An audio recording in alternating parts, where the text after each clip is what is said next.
শিখবো। দেন বাংলাদেশ কোন অবস্থানে আছে এটা নিয়ে শিখবো। দেন হচ্ছে আমাদের বাংলাদেশের মানচিত্রতে কি কি আছে সেগুলো নিয়ে শিখবো। প্লাস হচ্ছে আমাদের বাংলাদেশে বিভিন্ন হচ্ছে সঙ্গীত আছে, যেমন জাতীয় সঙ্গীত, আবার রণসঙ্গীত, আবার হচ্ছে আমাদের পতাকা আছে। তো সবগুলো বিষয় নিয়ে কিন্তু আমরা আজকে আলোচনা করব। আচ্ছা, সবাইকে একটু ক্লিয়ারলি দেখতে পাচ্ছেন? একটু একটু রেসপন্স করবেন। তা একটু জুম করলে আর ভালো একটু হয়। জুম করে জুম ভালো করে হতো। ঠিক আছে, Yes, ঠিক sir. আছে। এবার এবার স্যার জুম জি না স্যার। করলে ইয়েস দেখা এখন যাচ্ছে ঠিক না। আছে। হ্যাঁ ঠিক আচ্ছা, আছে স্যার। স্যার ঠিক আছে। এবার ঠিক তো আছে।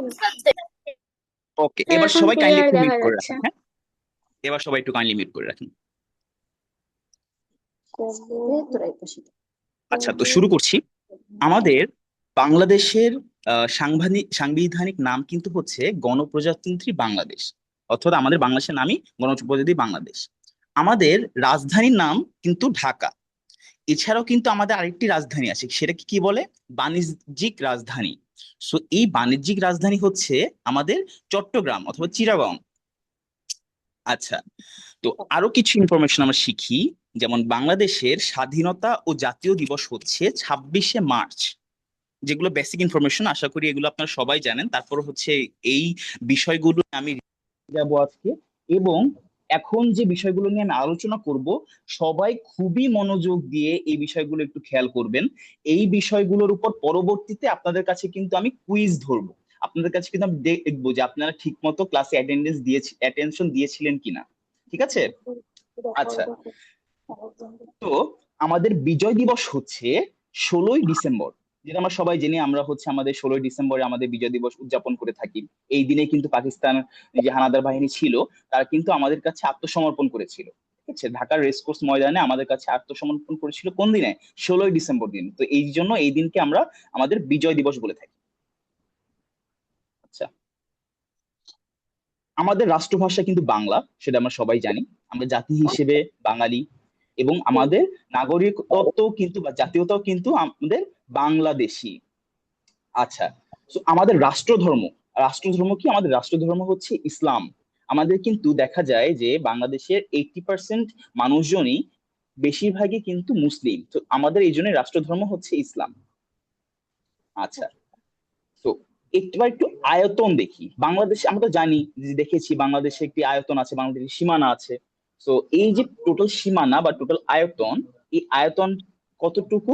আয়তন হচ্ছে 1,47,570 বর্গ কিলোমিটার। ঠিক আছে,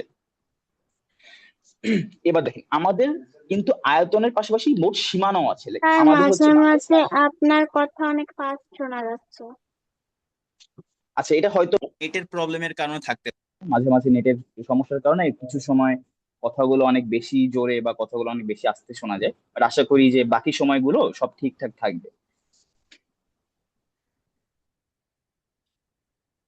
আচ্ছা, তো আমাদের যে বাংলাদেশ আছে, বাংলাদেশের যে মোট সীমানা, আমাদের যে বর্ডার আছে, মোট সীমানা আছে, সীমানা হচ্ছে 5,138 কিলোমিটার বা 2,928 মাইল।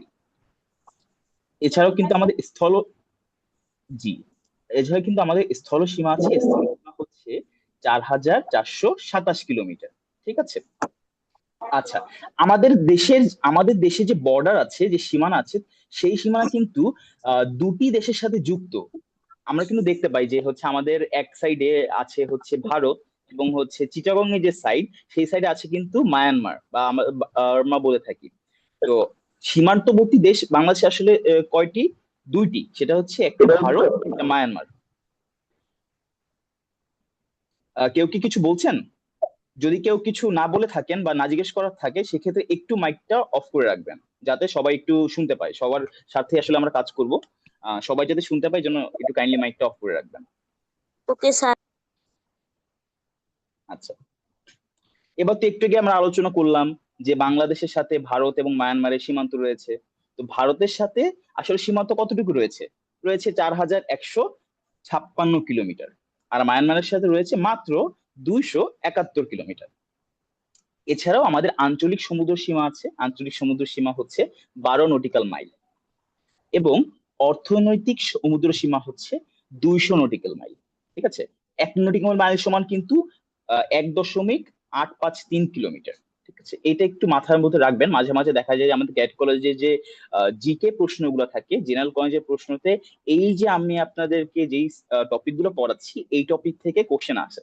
এবং আপনি যদি এই ইনফরমেশন গুলা, তথ্যগুলা একটু ভালো করে মনে রাখতে পারেন, দেখা যাবে যে ক্যাট কলেজে জিকে যে পার্টটা আছে, জিকে পার্টটা কিন্তু আপনি 100%ই অ্যান্সার করে আসতে পারবেন।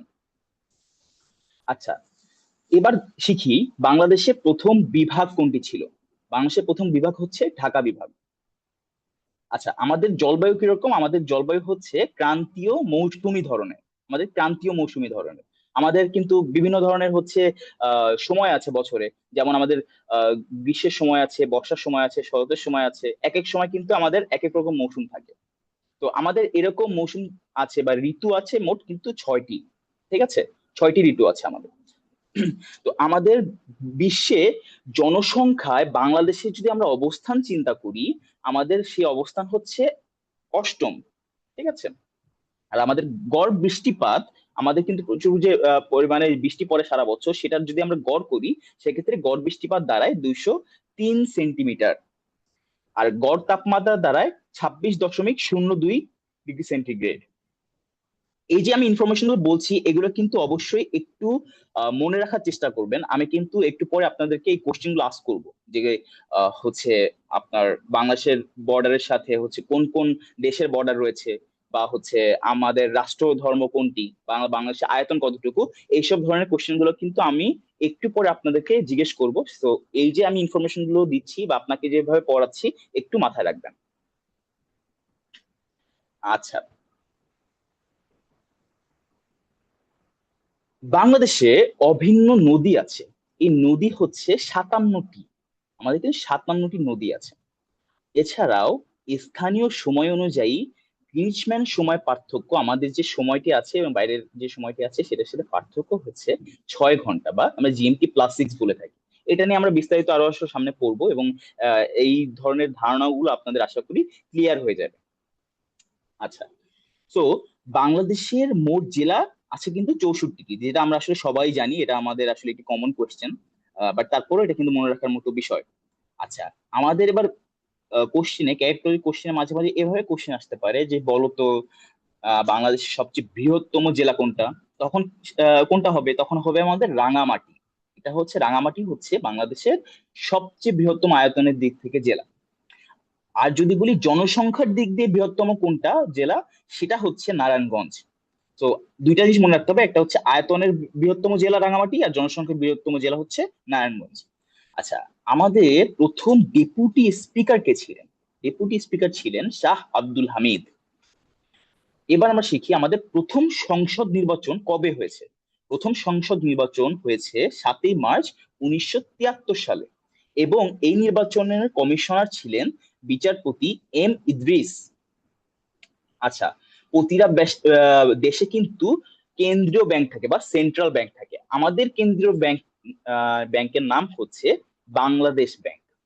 আমাদের কেন্দ্রীয় ব্যাংক নাম হচ্ছে বাংলাদেশ ব্যাংক।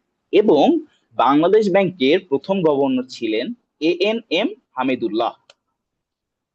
আচ্ছা, তো প্রতিটা দেশে কিন্তু আপনারা একটু চিন্তা করে দেখতে পারবেন যে বিভিন্ন দেশে বিভিন্ন রকম হচ্ছে মুদ্রা আছে, এবং মুদ্রার সেই নামও আছে।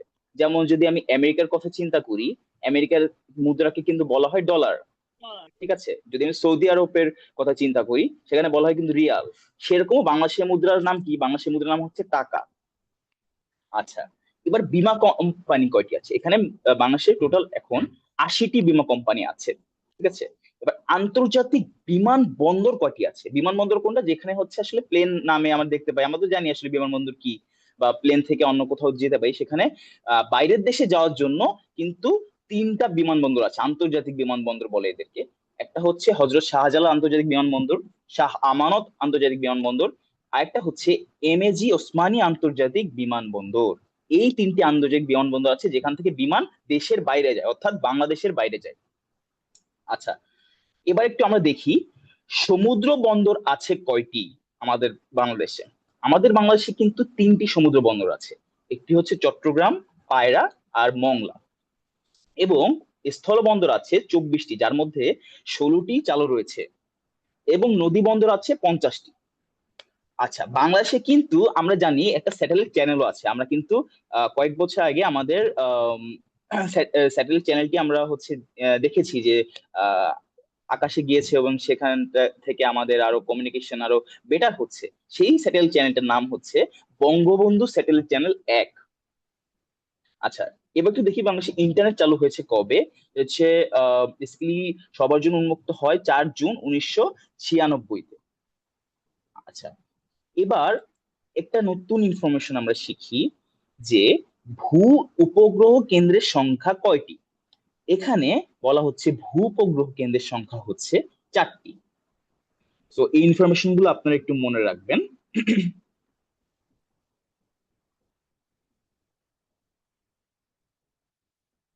আচ্ছা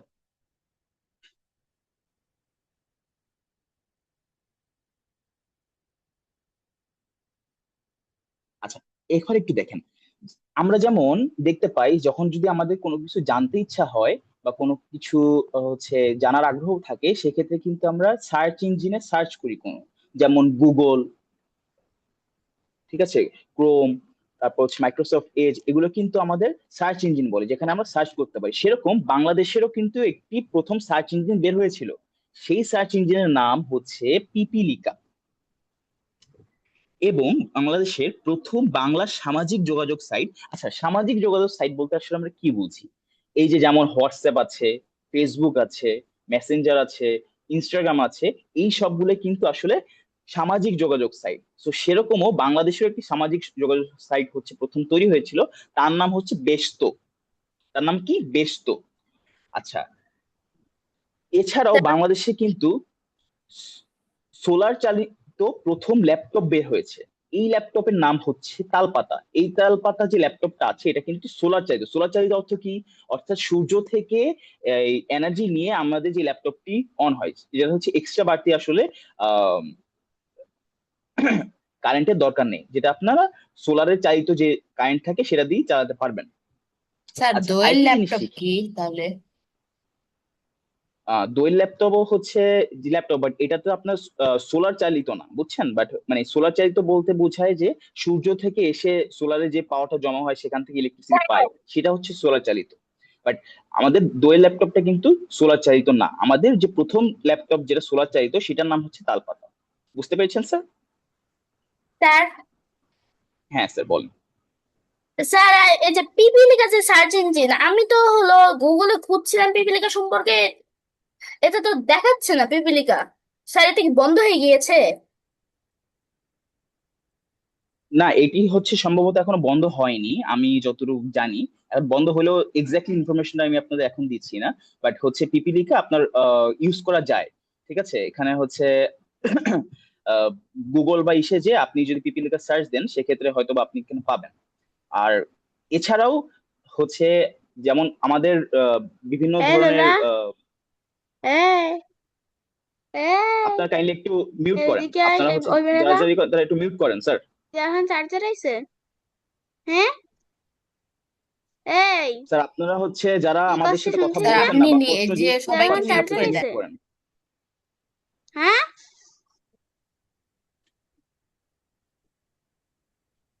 চার্জার আইছে?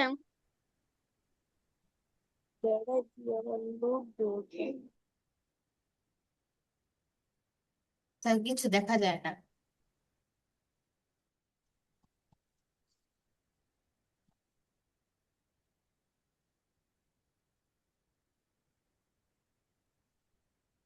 আচ্ছা, আমি শেয়ার করছি, একটু একটু ওয়েট করুন। স্যার কিছু দেখা যায় না। হ্যাঁ হ্যাঁ, আমি হচ্ছে একটু অফ করেছি, এটা আমি এখন অন করছি।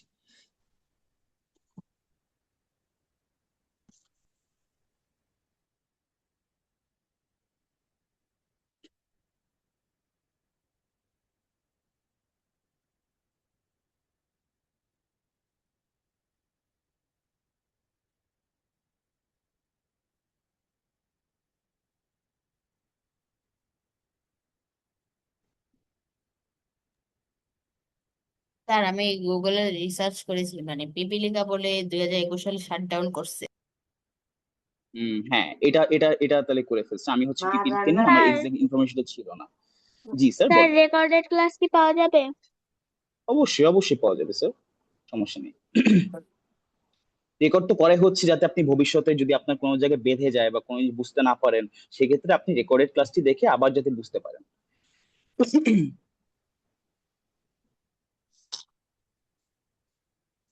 আচ্ছা, তো আমরা একটু শিখি আসলে বাংলাদেশের অবস্থান।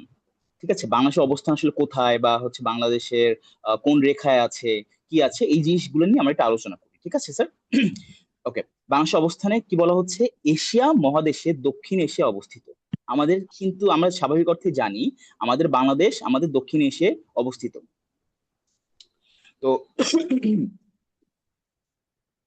আহ, আমাদের জানি যে আমাদের বাংলাদেশ এশিয়া অবস্থিত, কিন্তু এটা কিন্তু কোন এশিয়ায় অবস্থিত? দক্ষিণ এশিয়ায় অবস্থিত। ঠিক আছে। আচ্ছা, তো এবার দেখি বাংলাদেশের আয়তনে বিশ্বের কততম। আয়তনে হচ্ছে বাংলাদেশ বিশ্বের 94তম এবং দক্ষিণ এশিয়ায় চতুর্থ বৃহত্তর রাষ্ট্র। অর্থাৎ দক্ষিণ এশিয়ার ভিতরে চতুর্থ এবং পুরো বিশ্বের মধ্যে 94তম। আচ্ছা, এবার আমরা একটু দেখি বাংলাদেশের সীমানা আছে কার কার সাথে। এই যে আপনার একটু স্ক্রিনে তাকাবেন, আশা করি দেখতে পাচ্ছেন। সীমানা আছে উত্তরের ভারতের পশ্চিমবঙ্গের সাথে, আসাম ও মেঘালয়ের সাথে। পূর্বে ভারতের আসাম, ত্রিপুরা, মিজোরাম, মায়ানমার, এবং পশ্চিমে ভারতের পশ্চিমবঙ্গ, এবং দক্ষিণে বঙ্গোপসাগর। তো বাংলাদেশের সীমানাগুলো আসলে সাধারণত ভারত এবং মায়ানমারের সাথে আছে। এই যে পশ্চিমবঙ্গ, আসাম, মেঘালয়, ত্রিপুরা, মিজোরাম, মায়ানমার, এগুলোতে আমাদের বাংলাদেশের সীমানা রয়েছে। আচ্ছা, তো বাংলাদেশ কিন্তু একটি কর্কট ক্রান্তি রেখায় চলে। ঠিক আছে, এই কর্কট ক্রান্তি রেখা কি, বা হচ্ছে দ্রাঘিমা রেখা কি, এটা নিয়ে হচ্ছে আমরা আরো সামনে বিস্তারিত আলোচনা করব। কিন্তু হচ্ছে আপনাদের ক্লাস 6 এর জন্য আপনি যদি এতটুকুই মনে রাখেন, আহ আপনাদের এখানে 4, 5, 6 সবাই আছেন, আপনারা যদি ক্যাট কলেজের প্রিপারেশন এতটুকুই মনে রাখেন, বাংলাদেশ কিন্তু কর্কট ক্রান্তি রেখাতে চলছে, 90 ডিগ্রি দ্রাঘিমা রেখা অথবা ট্রপিক অফ ক্যান্সার দিয়ে চলছে। এইটুকু ইনফরমেশন মনে রাখতে পারলেই কিন্তু আপনারা যে কোনো কোশ্চেন অ্যান্সার করতে পারবেন। আচ্ছা, এবার একটু আমরা শিখি ভৌগোলিক অবস্থান কিরকম। আচ্ছা, 20 ডিগ্রি থেকে 34 থেকে এবং 26 ডিগ্রি থেকে 38 অক্ষাংশ, এবং 88.01 থেকে 82.41 পূর্ব দ্রাঘিমাংশ। শুনতে আসলে একটু এটা কঠিন শোনাচ্ছে, কিন্তু আসলে এটা একদমই কঠিন না। আমাদের কোশ্চেনে যদি আমরা এটুকু লিখি 20.34 থেকে 26.38 অক্ষাংশ, এবং 80.01 থেকে 92.41 পূর্ব দ্রাঘিমাংশ, এইটুক জিনিস কিন্তু মনে রাখলেই আপনারা এখান থেকে যখন কুইজ আসবে বা প্রশ্ন আসবে, সে কিন্তু আপনারা অ্যান্সার করতে পারবেন। আচ্ছা, এবার আমরা দেখি আমাদের ভূ প্রকৃতি কিরকম। আমরা কিন্তু জানি আমাদের আসলে বাংলাদেশের মাটি খুবই উর্বর, খুবই ভালো। তো এটা কি পলিগঠিত সমতল ভূমি আছে আমাদের। তো আমাদের ভূপ্রকৃতি অনুসারে আমাদের কিন্তু 3 ভাগে ভাগ করা যায়। ঠিক আছে, ভূপ্রকৃতি কি, আমাদের হচ্ছে যে মাটি আছে, মাটি অনুযায়ী আমাদের 3 ভাগে ভাগ করা যায়। কি কি দেখতে পাই? টারশিয়ারি যুগের পাহাড়ি অঞ্চল, অর্থাৎ কিন্তু আমাদের যদি আমরা চিটাগং অথবা হচ্ছে আপনাদের বান্দরবান দিকে তাকাই, এগুলো কিন্তু পাহাড়ি অঞ্চল অর্থাৎ টারশিয়ারি যুগে। দ্বিতীয় কি, প্লাইস্টোসিন যুগের সোপান অঞ্চল। ঠিক আছে। আর 3 নাম্বার কি, সাম্প্রতিক কালের প্লাবন সমভূমি। ঠিক আছে, আমাদের কি সাম্প্রতিক কালে যে আমাদের প্লাবন, আমাদের যে সমভূমিটা আছে, এটাকে আমরা বলছি সাম্প্রতিক কালের প্লাবন সমভূমি। এখন আমাদের কিন্তু যেমন অন্য দেশে বন জঙ্গল আছে, আমাদের বাংলাদেশেও কিন্তু বন জঙ্গল আছে, এবং আমাদের দেশের সবচেয়ে বড় বন জঙ্গলের নাম হচ্ছে সুন্দরবন। এই সুন্দরবন কি কিন্তু আমাদের ম্যানগ্রোভ ফরেস্ট বলে। তো ম্যানগ্রোভ ফরেস্টের আয়তন কত? ম্যানগ্রোভ ফরেস্টের আয়তন হচ্ছে 21,657 বর্গ কিলোমিটার। এই যে ইনফরমেশন গুলো আমি দিচ্ছি, এগুলো শুনতে একটু কঠিন শোনাবে, বাট আপনারা যদি কয়েকবার করে পড়েন বাসায় এবং হচ্ছে আমাদের সাথে এক্সারসাইজ করেন, দেখবেন যে আপনাদের পরবর্তীতে এই ধরনের কোনো প্রশ্নের ক্ষেত্রে আর কোনো ঝামেলা থাকবে না, আপনারা খুব ইজিলি জিকে অ্যান্সার গুলো করে ফেলতে পারবেন। এবার আমরা একটু শিখি বাংলাদেশের মানচিত্র। এই যে আপনারা একটু আগে দেখলাম কে জানি কথা বলছিলেন যে ফুটবল বিশ্বকাপ নিয়ে।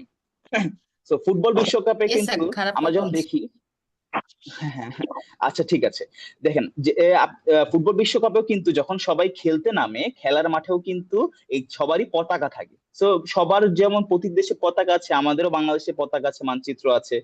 আমাদের মানচিত্রে প্রথম অঙ্কন করেন মেজর জেমস রেনেল। ইনি কি করেন, আমাদের প্রথম যে মানচিত্র আছে ইনি অঙ্কন করেন। এবং মানচিত্র খচিত বাংলাদেশের জাতীয় পতাকা অঙ্কন করেন শিব নারায়ণ দাস। কে করেন? শিব নারায়ণ দাস। এছাড়াও আমাদের জাতীয় পতাকা উত্তোলন দিবস হচ্ছে 2 মার্চ।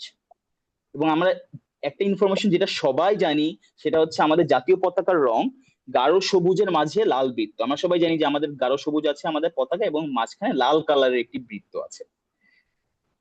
আচ্ছা, জাতীয় পতাকার কিন্তু হচ্ছে আপনার দৈর্ঘ্য এবং প্রস্থ আছে। দৈর্ঘ্য ও প্রস্থর অনুপাত হচ্ছে 10:6 বা 5:3। ঠিক আছে, এটা হচ্ছে আর কি আমাদের জাতীয় যে পতাকা, পতাকার মাপ। আচ্ছা, পতাকার সব লাল ফিতের দেশেরই কি ব্যাসার্ধ মাপ 10:6? না না না না স্যার, এটা হচ্ছে আপনাদের যেই দেশের পতাকা সেই দেশের উপর ভ্যারি করে। আমাদের দেশের পতাকা হচ্ছে 10:6। তারপর হচ্ছে আমাদের পতাকা লাল বৃত্তের ব্যাসার্ধ হচ্ছে 2 ফুট। যেমন প্রতিটা দেশে আলাদা ডিজাইন থাকে, আমাদের ডিজাইনের যে লাল বৃত্ত আছে সেটার ব্যাসার্ধ 2 ফুট। আচ্ছা, দেখেন, অনেকে হয়তো বা খেয়াল করছেন যে যখন গাড়ি যায় রাস্তা দিয়ে সেখানে অনেকে জাতীয় পতাকা ব্যবহার করে, কিন্তু এটার অনুমোদন যানবাহনে জাতীয় পতাকা ব্যবহার করতে পারবেন শুধুমাত্র প্রধানমন্ত্রী ও রাষ্ট্রপতি। এটা কিন্তু আসলে সরকারি নিয়ম, মানে হয়তো বা দেখা যায় রাস্তায় আসলে অনেকেই করেন, কিন্তু এটা আসলে নিয়ম বহির্ভূত। আচ্ছা, আমাদের যে পতাকা ডিজাইনার, অ্যাকচুয়াল যে ডিজাইনার তিনি ছিলেন কামরুল হাসান। এই যে ইনফরমেশনটা, এটা কিন্তু খুবই ইম্পর্টেন্ট একটা ইনফরমেশন। আপনাদের জিকে পরীক্ষার জন্য বাংলাদেশের পতাকা থেকে one of the most important information হচ্ছে পতাকার ডিজাইনার কামরুল হাসান। এটা একটু সবাই অবশ্যই মনে রাখবেন। আচ্ছা, বর্তমান জাতীয় পতাকা গৃহীত হয় 1972-এর 17 জানুয়ারি। পতাকা অর্ধনমিত রাখা হয় কোন কোন দিবসে? 21শে ফেব্রুয়ারিতে এবং 15 আগস্টে।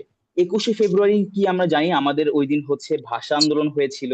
ভাষা আন্দোলনে আমাদের অনেক আহ, ভাষা শহীদ যারা ছিল, রফিক, জব্বার, বরকত, সালাম, এরা কি মৃত্যুবরণ করেছিলেন, শহীদ হয়েছিলেন। তো তাদের আহ এই শোকের জন্য, এবং 15 আগস্টে শোক দিবস, যাদের শোক দিবস, এই শোকের জন্য কিন্তু আমাদের পতাকা অর্ধেক নামিয়ে রাখা হয়। সো কোন কোন তারিখে নামিয়ে রাখা হয়? 21 ফেব্রুয়ারি এবং 15 আগস্ট অর্ধেক নামিয়ে রাখা হয়। আচ্ছা, বাংলাদেশে যে পতাকা আছে, বাংলাদেশের পতাকার সাথেও কিন্তু দুটি দেশের পতাকার মিল রয়েছে। সেই দুটি দেশ কি কি? একটি হচ্ছে জাপান এবং আরেকটি হচ্ছে পালাও।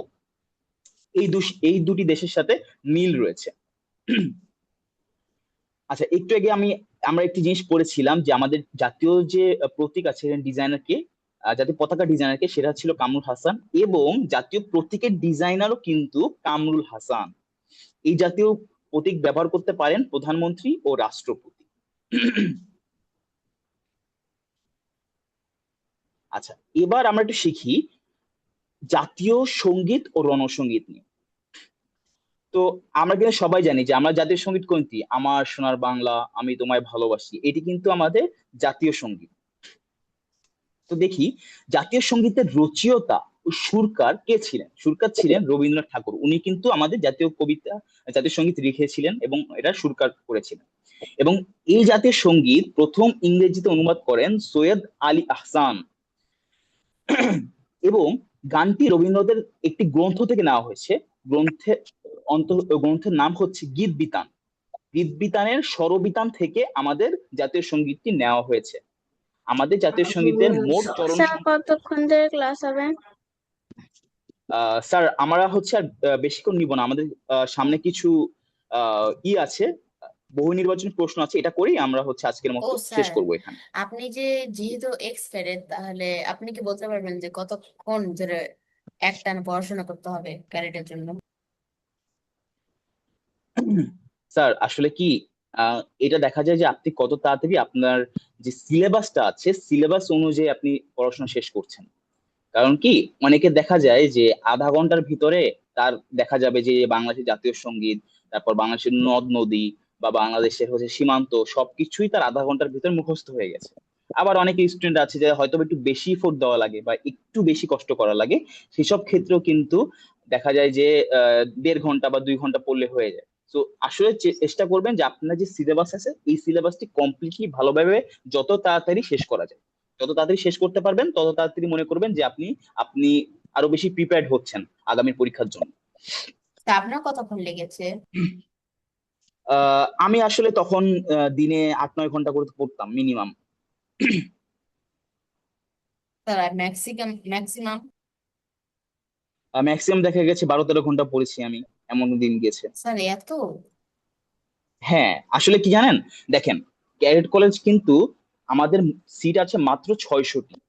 আর এই যে 600 সিটের জন্য লড়াই করছে কিন্তু 20,000 জন মানুষ, ঠিক আছে? সো কম্পিটিশনটা কিন্তু হিউজ। এখানে দেখা যায় কি, যে আপনি কিছুক্ষণ ধরে হচ্ছে পড়াশোনা করছেন, বা করছেন, আহ, কিন্তু তারপরে আপনি মোবাইলে রিলস দেখা শুরু করলেন বা মুভি দেখা শুরু করলেন। তো আপনি যে প্রতি মিনিটে রিলস দেখছেন বা মুভি দেখছেন, এই প্রতি মিনিটে কিন্তু আরেকজন পড়াশোনা করছে। ওই প্রতি মিনিটে কিন্তু আরেকজন আপনার চেয়ে কয়েক হাজার পজিশন আগায় গেল। সো আপনাদের যত বেশি হচ্ছে পড়তে পারবেন, যত হচ্ছে ভালোভাবে বেশি করে কমপ্লিট করতে পারবেন, তত হচ্ছে আপনাদের জন্য সুবিধা। আচ্ছা স্যার, স্যার আমাদের হচ্ছে শেষ হতে বেশিক্ষণ বাকি নেই, আমরা অল্প কিছু জিনিসই বাকি আছে। এইটা করে তারপর হচ্ছে আমরা আমাদের কোশ্চেন্সে যাব, ওকে? তো আমরা একটু শুরু করি, আমাদের যেহেতু বেশিক্ষণ বাকি নেই। আহ, দেখেন, কোনো উৎসবে যদি জাতীয় সঙ্গীত বাজানো হয়, এটা কিন্তু বেসিক্যালি প্রথম 4 লাইন বাজানো হয় আমাদের জাতীয় সঙ্গীতের। ঠিক আছে? জাতীয় সঙ্গীত হিসেবে গৃহীত হয়েছে প্রথম 10টি চরণ, ঠিক আছে, প্রথম 10টি চরণ গৃহীত হয়েছে। আচ্ছা, বিবিসি শ্রোতা জরিপে শ্রেষ্ঠ বাংলা গান হিসেবে গৃহীত হয়েছে, জাতীয় সঙ্গীত গৃহীত হয়েছে কবে? 2006 সালে।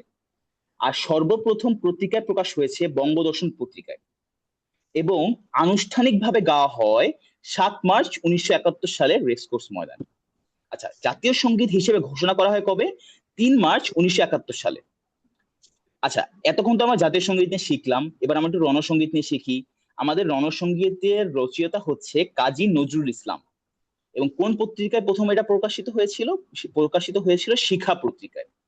আচ্ছা, আমাদের যে রণসঙ্গীত আছে, রণসঙ্গীত কি সন্ধ্যা কাব্যগ্রন্থ থেকে নেওয়া হয়েছিল, এবং এটি রণসঙ্গীত হিসেবে গৃহীত হয় 13 জানুয়ারি 1972 সালে। আচ্ছা, কোনো অনুষ্ঠান যদি আমাদের রণসঙ্গীত বাজানো হয়, তাহলে রণসঙ্গীতের কিন্তু 21 লাইন বাজানো হয়। আচ্ছা, এবার আমরা খুবই কুইকলি আমাদের বাংলাদেশের জাতীয় বিষয়বস্তুগুলি একটু সম্পর্কে জেনে নিই। যেমন আমাদের জাতীয় পতাকা হচ্ছে সবুজের মাঝে লাল বৃত্ত, যেটা আমরা সবাই জানি। আমরা সবাই জানি আমাদের রাষ্ট্রীয় ভাষা বা জাতীয় ভাষা হচ্ছে বাংলা, এবং জাতীয় সঙ্গীত হচ্ছে আমার সোনার বাংলা। জাতীয় পাখি হচ্ছে দোয়েল, যেটা সবাই জানার কথা আশা করি। এবং জাতীয় ফুল কি? জাতীয় ফুল হচ্ছে শাপলা। এছাড়াও আমাদের জাতীয় পশু হচ্ছে রয়্যাল বেঙ্গল টাইগার। জাতীয় বন হচ্ছে সুন্দরবন। জাতীয় ফল হচ্ছে কাঁঠাল। জাতীয় বৃক্ষ হচ্ছে আম গাছ। জাতীয় মাছ হচ্ছে ইলিশ। জাতীয় স্মৃতিসৌধ হচ্ছে সাভার স্মৃতিসৌধ। জাতীয় উদ্যান হচ্ছে সোহরাওয়ার্দী উদ্যান। জাতীয় মসজিদ হচ্ছে কি? বাইতুল মোকাররম মসজিদ। এবং জাতীয় বিমানবন্দর হচ্ছে হযরত শাহজালাল রাদিয়াল্লাহু আনহু আন্তর্জাতিক বিমানবন্দর। এবং জাতীয় গ্রন্থাগার হচ্ছে আগারগাঁও শের বাংলা নগর। এটা একটু ইম্পর্টেন্ট, এটা হয়তো আপনার সচরাচর পড়েননি, বাট একটু মনে রাখবেন, জাতীয় গ্রন্থাগার হচ্ছে আগারগাঁওতে, শের বাংলা নগর, ঢাকা। আচ্ছা, জাতীয় ঈদগাহ কোনটা? ঈদগাহ হচ্ছে হাইকোর্ট মাজার সংলগ্ন আছে, এটা হচ্ছে জাতীয় ঈদগাহ, হাইকোর্ট মাজার সংলগ্ন যে এরিয়া আছে সেটা। আচ্ছা, জাতীয় জাদুঘর কোথায় আছে? জাতীয় জাদুঘর আছে শাহবাগে, ঢাকা শাহবাগে, সেটা হচ্ছে বাংলাদেশের জাতীয় জাদুঘর। এবং জাতীয় কবি হচ্ছে কাজী নজরুল ইসলাম। এবং রাষ্ট্রধর্ম কি? রাষ্ট্রধর্ম আমরা একটু আগে শিখেছিলাম, আমাদের রাষ্ট্রধর্ম হচ্ছে ইসলাম। জাতীয় স্টেডিয়াম হচ্ছে বঙ্গবন্ধু স্টেডিয়াম। জাতীয় শিশু পার্ক হচ্ছে ঢাকা শিশু পার্ক শাহবাগ। আচ্ছা, জাতীয় সম্প্রচার মাধ্যম কোনটা বাংলাদেশে? জাতীয় সম্প্রচার মাধ্যম হচ্ছে বাংলাদেশ বেতার। এবং বাংলাদেশের সংবাদ সংস্থা হচ্ছে বাসস বলে এটাকে, বা বাংলাদেশ সংবাদ সংস্থা। এবার দেখি জাতীয় খেলা কি? কাবাডি।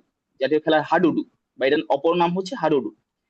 জাতীয় প্রতীক কিন্তু আছে আমাদের একটি। জাতীয় প্রতীক কি? আমরা দেখতে পারি যে উভয় পাশে ধানের শীষ বেষ্টিত পানিতে ভাসমান জাতীয় ফুল শাপলা, এবং তার মাথার পাট গাছের পরস্পর সংযুক্ত 3টি পাতা, উভয় পাশে 2টি করে তারকা। তো এই যে জাতীয় প্রতীকগুলো আছে, এগুলো কিন্তু আমরা 1 টাকার কয়েন বা 2 টাকার কয়েনে দেখতে পারি। এই দেখেন, জাতীয় ক্রীড়া সঙ্গীত। জাতীয় ক্রীড়া সঙ্গীতটি হচ্ছে বাংলাদেশের দুরন্ত সন্তান আমরা দুর্বার দুর্জয়, এর রচয়িতা ছিলেন সেলিনা রহমান। আর জাতীয় রণসঙ্গীত আমরা একটু আগে শিখেছিলাম, চল চল চল, এটা রচয়িতা হচ্ছে কাজী নজরুল ইসলাম। আচ্ছা, প্রশাসনিক বিভাগ কিন্তু বাংলাদেশে আছে 8টি। সেই 8টির নাম কি? ঢাকা, চট্টগ্রাম, রাজশাহী, খুলনা, বরিশাল, সিলেট, রংপুর ও ময়মনসিংহ। এবার চলেন আমরা একটু কোশ্চেন অ্যান্সারে চলে যাই। এবার কিন্তু আপনাদের সবাই কাছ থেকে কোশ্চেন অ্যান্সার করার সময় চলে এসেছে। তো আপনারা যারা যারা পারবেন তারা সবার আগে অ্যান্সার করার ট্রাই করবেন। আমি দেখবো কে কে আগে আগে অ্যান্সার করতে পারছেন।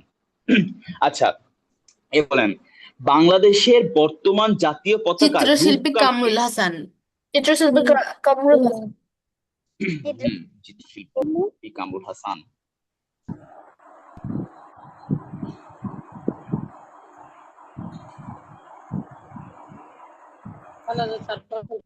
আচ্ছা, বাংলাদেশের জাতীয় পতাকা উত্তোলন দিবসটি কবে? 2 March. 2 March. Very good, very good sir, 2 March. Answer হচ্ছে 2 মার্চ। আচ্ছা বলেন কে সর্বপ্রথম জাতীয় পতাকা উত্তোলন করেন? কি করেন? এই দেখেন জাতীয় পতাকায় আমরা চলে যাই। জাতীয় পতাকা উত্তোলন হচ্ছে 2 মার্চ এবং কে অঙ্কন করেন? Major James Rennell. আচ্ছা আচ্ছা, সর্বপ্রথম জাতীয় পতাকা উত্তোলন করেন কি সেটা আমরা দেখছি।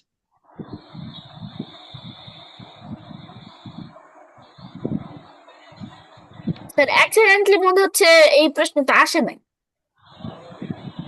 না, আসে নাই বলতে কি এগুলো হচ্ছে কোনো না কোনো বছর আপনাদের এই ক্যাট কোচ এক্সাম এসেছিল। তো এমনও হতে পারে যে এটার হচ্ছে একটু কোশ্চেন্স ভুল আছে, এটা হতে পারে। তো হয়তো কোশ্চেনটা অন্য কিছু হওয়া উচিত ছিল, এটা হতে পারে। আচ্ছা, আমরা এই কোশ্চেন স্কিপ করি, আমরা ক্লাসের শেষে এই কোশ্চেন নিয়ে আবার ডিসকাস করব। ওকে, 4 নাম্বার কোশ্চেন দেখেন, আমাদের জাতীয় সঙ্গীত কত লাইন বিশিষ্ট? 10 লাইন। 10 লাইন।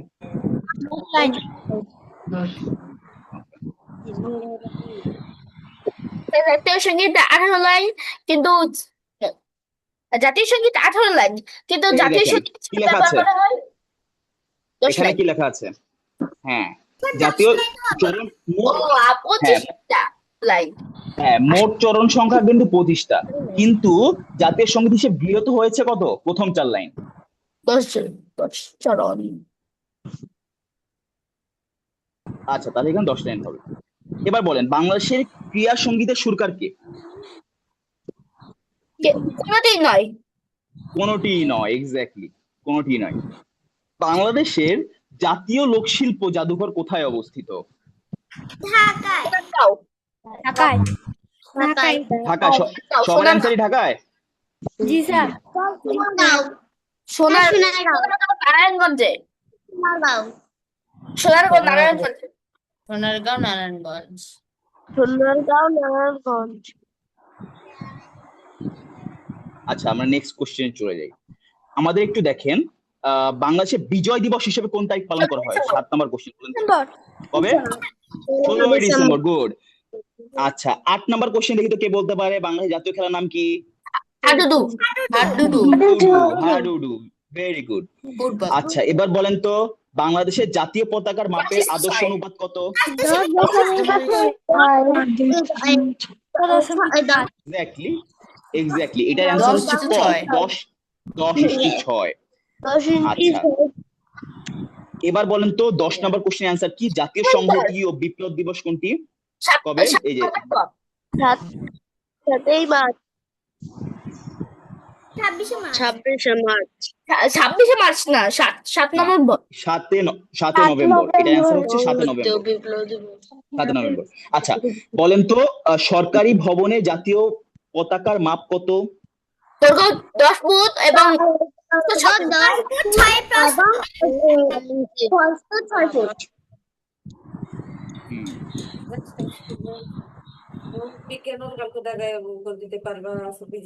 আচ্ছা, ঠিক আছে। নিয়ে গেছে আবার জায়গাটা তো দেখলাম না ওটায়। তার যারা যারা হচ্ছে এই কথা সবাই মিউট করেন একটু, বাইরে কোথায় গেছিলি? শুধু অ্যান্সার দেওয়ার সময় করবেন, বাকি যে মিউট করেন। ক্লাসে ছিলি না?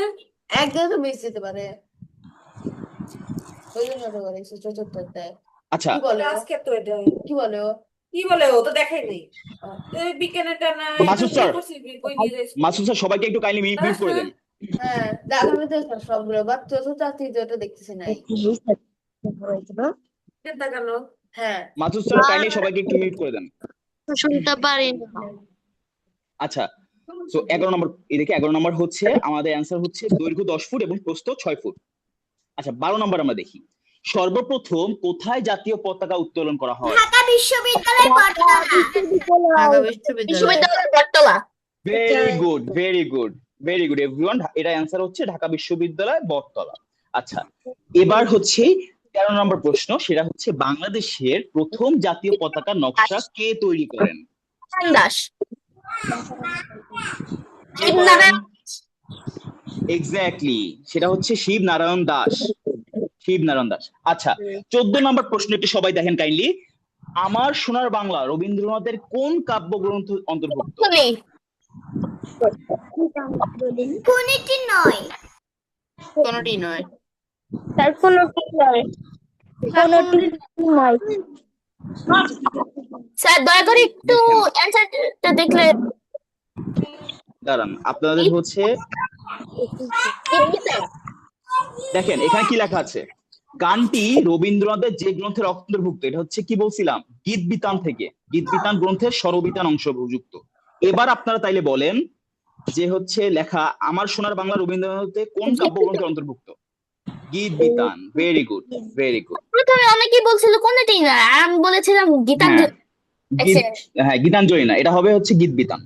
আচ্ছা, এবার বলেন প্রথম প্রকাশের সময় রণসঙ্গীতের নাম কি ছিল? চল চল চল। চল চল চল, এক্স্যাক্টলি। না না, নতুন গান। আমরা একটু করি, আমরা একটু করি। স্যার জয়যাত্রা। না না না স্যার,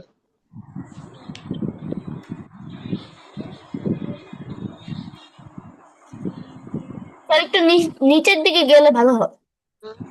না, নিচের দিকে হচ্ছে আপনাদের অনেক সময় রাইট অ্যান্সার নাও থাকতে পারে, যেটা হচ্ছে আমাদের অ্যাকচুয়ালি আমরা রাইট অ্যান্সার আমরা সেটাই শিখবো।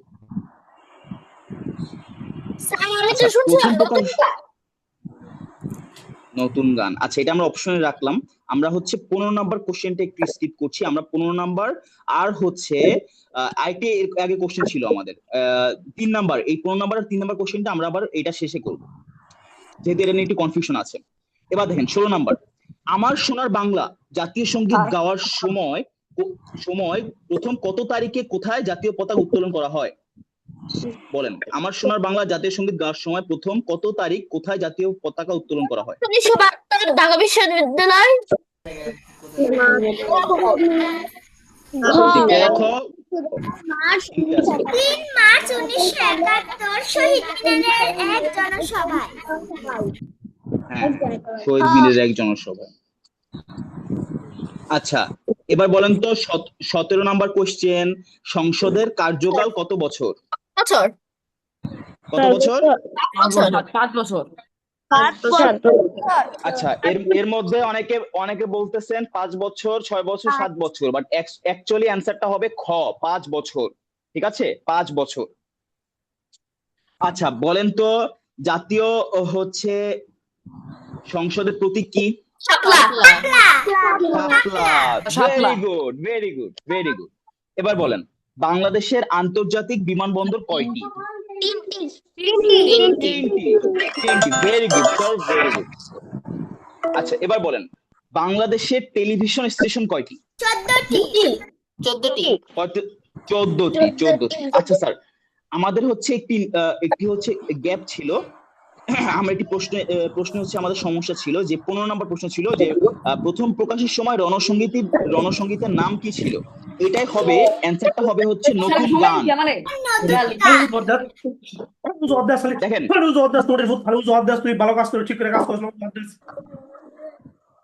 স্যার, প্রথম প্রকাশের সময় রণসঙ্গীতের নাম ছিল হচ্ছে নতুন গান। ঠিক আছে, আইটি প্রশ্নের সমস্যা ছিল যে কে সর্বপ্রথম জাতীয় পতাকা উত্তোলন করেন? এটার অ্যান্সার আমরা কি দেখতে পাচ্ছি, 3 গ, অর্থাৎ এটা হচ্ছে আসম আব্দুর রব। 3 গ হচ্ছে হবে অ্যান্সার। ঠিক আছে। আচ্ছা, এবার হচ্ছে আমরা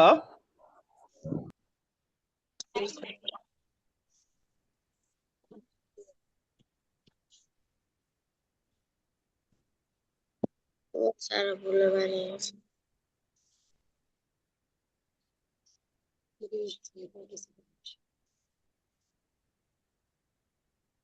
আচ্ছা, কিছু দেখা যায় সবাই না। কি শুনতে পাচ্ছেন? হ্যাঁ, আমি হচ্ছে স্ক্রিন Yes, sir, রেকর্ড এখন শোনা অফ করে যাচ্ছে। দিয়েছি। সবাই কি শুনতে পাচ্ছেন? আচ্ছা, জি স্যার। সো আজকে আমরা যেসব পড়াশোনা করলাম বা যেসব ইনফরমেশন গুলো জানলাম, সবাই কি বুঝতে পেরেছেন? জি স্যার। স্যার। আচ্ছা, স্যার। এছাড়াও আপনাদের যে ইনফরমেশন গুলো আমি পড়িয়েছি বা যেগুলো দিয়েছি, এগুলো হচ্ছে আপনাদের খুব তাড়াতাড়ি শেয়ার করে দেওয়া হবে আপনাদের সবার হচ্ছে গ্রুপে বা সবার হচ্ছে হোয়াটসঅ্যাপে, ঠিক আছে? তো যখন শেয়ার করে দেওয়া হবে, এটা হচ্ছে আপনারা বাসায়ও পড়তে পারবেন, বাসায়ও দেখে দেখেও সবকিছু আয়ত্ত করতে পারবেন। প্লাস হচ্ছে এগুলো নিয়েও আপনাদের যদি পরবর্তীতে কোনো ধরনের ঝামেলা থাকে বা কোনো ধরনের কোনো কনফিউশন থাকে, অবশ্যই অবশ্যই আমাকে জানাবেন, আমি আপনাদের সেই কনফিউশন গুলো ক্লিয়ার করে দিব, ঠিক আছে স্যার? ঠিক আছে স্যার। তো আজকের ক্লাস আমরা এখানে শেষ করছি। সবাই ভালো থাকবেন এবং সবাই সুস্থ থাকবেন, বাসায় সবাই পড়াশোনা করবেন। কেউ কিন্তু ফাঁকি দিবেন না, ফাঁকি দিলে কিন্তু আসলে পড়াশোনা হচ্ছে ল্যাকিংস হয়ে যাবে। সো সবাই বাসায় পড়ালেখা করবেন এবং আমি যেই আজকে এই শীট প্রোভাইড করব, সবাই বাসা ভালো করে পড়ে আসবেন। এখান থেকে কিন্তু আপনাদের আমি কুইজ দিব, আপনাদের হচ্ছে টিম ভাগ করে দিব এবং দেখবো কোন টিম সবচেয়ে ভালো করতে পারে, ঠিক আছে? জি স্যার। জি স্যার। আচ্ছা, এই এই যে আমি এতক্ষণ ধরে পড়িয়েছি, আশা করি এখনো কোনো প্রবলেম নেই। তারপরও যদি কারো কোনো প্রবলেম থাকে এখনো বলতে পারেন, আমি এখনো আপনাদের কাছে ক্লিয়ার করে দিব, সমস্যা নেই। স্যার, ক্যাডেট আচ্ছা, আশা কলেজের করি হয়তো মধ্যে বা পাবনা ক্যাডেট কলেজ ভালো না? সব ক্যাডেট কলেজে ভালো এবং সব ক্যাডেট কলেজে আপনার একই রকম ডিসিপ্লিন এবং মোটিভেশনের সাথে কাজ সবাই করতে বলে হবে। যে পাবনা ক্যাডেট কলেজ ভালো। না, এইটা কি স্যার মনে করেন হচ্ছে আপনি আপনি পাবনা ক্যাডেট কলেজে পড়লেন, ঠিক আছে? তো পাবনা ক্যাডেট কলেজে যখন আপনি পড়াশোনা করছেন, আপনার কিন্তু স্বাভাবিক অর্থে পাবনা ক্যাডেট কলেজের মধ্যেও বা সাথে মিলে আপনার একটা ভালোবাসা কাজ করবে পাবনা ক্যাডেট কলেজের প্রতি। এবং আপনি যখন পাবনা ক্যাডেট কলেজে বের হয়ে যাবেন, অবশ্যই আপনি আপনার ক্যাডেট কলেজকে ভালো বলবেন। ইভেন শুধু পাবনা ক্যাডেট কলেজ না, আমাদের যেই কয়টি হচ্ছে ক্যাডেট কলেজ আছে মেয়েদের সহ, প্রতিটা ক্যাডেট কলেজই বেস্ট, ওইটা ক্যাডেট কলেজই ভালো এবং প্রতিটা ক্যাডেট কলেজই আপনাদের সেম ভাবেই গাইড করা হবে, ঠিক আছে? একটু হয়তো 19-20 পার্থক্য আছে। ইভেন দেখেন, এই যে ফৌজদার ক্যাডেট কলেজের যদি কথা বলি, ফৌজদার ক্যাডেট কলেজ হচ্ছে আয়তনে বাকি যে ক্যাডেট কলেজ গুলো আছে সবগুলো হচ্ছে বড়। তো এরকম করে কিন্তু পার্থক্যগুলো আসলে একটু বিল্ড আপ হয়, একটু হয়তোবা কারো ক্যাম্পাস একটু ছোট থাকে, হয়তোবা কারো ক্যাম্পাস একটু বড় থাকে, এটাই হয়তোবা সামগ্রিক পার্থক্য, এছাড়া আহামরি কোনো পার্থক্য হয় না। তো আশা করি আপনারা সবাই হচ্ছে আজকের ক্লাস নিয়ে ক্লিয়ার এবং কোনো ঝামেলা থাকলে অবশ্যই আপনারা পরবর্তী ক্লাসে বলবেন। কারো কোনো ডাউট না থাকলে, আর কিছু বলা না থাকলে, আমি এখনই ক্লাসগুলো শেষ করবো এখানে। আসসালামু আলাইকুম স্যার। ওয়ালাইকুম ওয়ালাইকুম স্যার। আসসালাম স্যার। ওয়ালাইকুম আসসালাম স্যার। ঠিক আছে, আল্লাহ হাফেজ। স্যার।